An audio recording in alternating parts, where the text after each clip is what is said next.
Welcome back to Inside Southeastern Baseball with head coach Matt Reiser, presented by your local Southern Quality Ford dealers, Champagne Beverage, and also Buddy's Bar and Grill right here in Hammond. It was Game 3 of the series and the second game of a doubleheader on Saturday. Let's check out the highlights. Game 3, same day as Lions go in and now looking to take the series against Lamar after taking Game 2. Yeah, Cal Culler does a good job there. I tell you, man, he gave us another good performance, another starting performance, and they score one in the top of the first. And we get right back to work on our side offensively. We get the HBP, we lay down the bunt, advance the guy over, just trying to get a run in to at least answer back. Fisher comes up, hits one, hits an absolute rocket back up the middle. And I'm not sure where the shortstop was playing there, actually right behind the bag. Normally that's an RBI single, but he gets the ground out there. And here we go to work. You know, we got 2 outs. We're down 1-0, the bottom of first. Godbolt does a good job with 2 strikes here, taking the breaking ball to left field.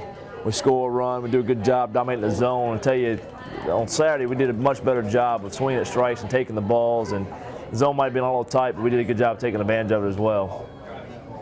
Hoffman hits another single to right field to drive another 2-out RBI, and that was kind of the story of the day. You know, if we could drive those guys in with 2 outs, man, that was really, really big for us all weekend. Some big 2-out hits in that first inning. A lot of damage here with 2 outs.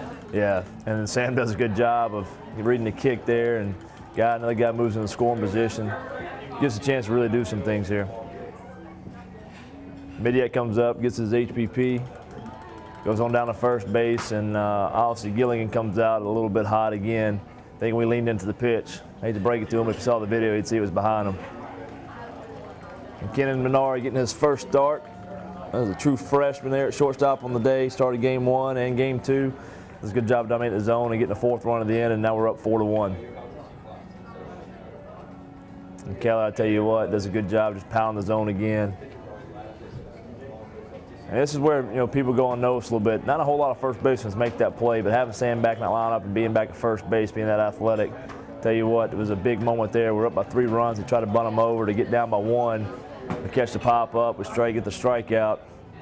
And also get the nail of the strikeout there to end the inning. Work out of a jam. They had first and second, nobody out, nobody advanced after.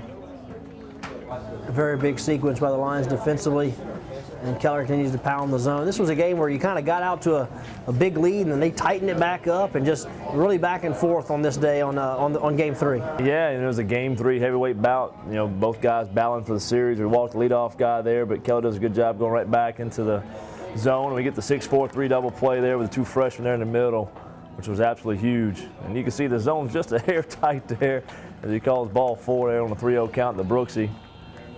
And loads up the bags for old Daniel Midyat again. The hero from Game 1 is back up. We're up by 1, and he splits the gap there for a 3-run double to really blow it open, get it back open to 7-2, and kind of give us a little bit of cushion and give some breathing room there for a couple innings. And Brooksy does a good job with his little slide there around the catcher.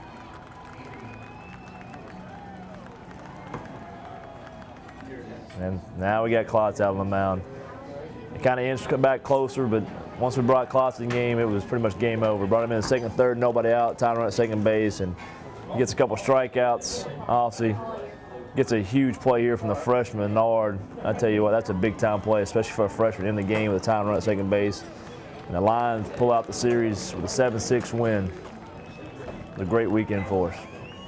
Lions win it 7-6 as Keller remains perfect on the season. All right, big win for your club. You take 2 out of 3 from Lamar, and let's just kind of call it like it is. You had lost 3 in a row. This was a big, big day in your season on Saturday, and your team responded with 2 big wins to take the series against Lamar to start conference play 2-1. Yeah, you know, they did a fabulous job of coming out and accepting the challenge I put on the table for them. But obviously, you know, anytime you go 2-3 in a week, I don't care who we play. I don't care if it's number 12 ranked team, number 1 team in the country. You know, you're not really happy with it. And so I challenged the guys, obviously, like you said, after losing 3 games in a row, to find a way to get after it and just be grittier than another team. And they did a good job on Saturday. We played a complete day on Saturday, get the doubleheader sweep. Obviously grinding one out there to get the 7-6 win and get that first series open, which is always big. Anytime you can open up conference play with a series win, especially against a quality team like Lamar, is always good. No doubt about it, and we'll kind of watch as the season goes on, but we might look back to that Saturday and that doubleheader and say, hey, that was a big, big day in this season here in 2014. All right, it's now time to take a look at our tip of the week with Coach Matt Reiser. Hi, welcome to this week's Tip of the Week. This week's Tip of the Week, we're going to revert back to the 9th inning of the Friday night's ball game against Lamar. We're going to execute a hit and run offensively, both as a base runner and as a hitter. You'll see there's a base runner there at first base to do a good job of guarding against the balk move, and then the hitter will do a good job of putting the ball on the ground first of all, second of all, putting the ball to the backside, allowing the base runner to go first to third. That's this week's Tip of the Week. Coach, this is something that is a major part of your offense is the hit and run. Yeah, you know, with the new day and age and the BB core bats, obviously the home runs are down and the offense production is down, so you got to find a way to put pressure on teams. And I also see some guys do the sack bunts and the drags, but we really like to hit and run and hit. You got two different styles of it, so to speak. One's a little bit more to steal the bag, one's a little bit more to advance the runner.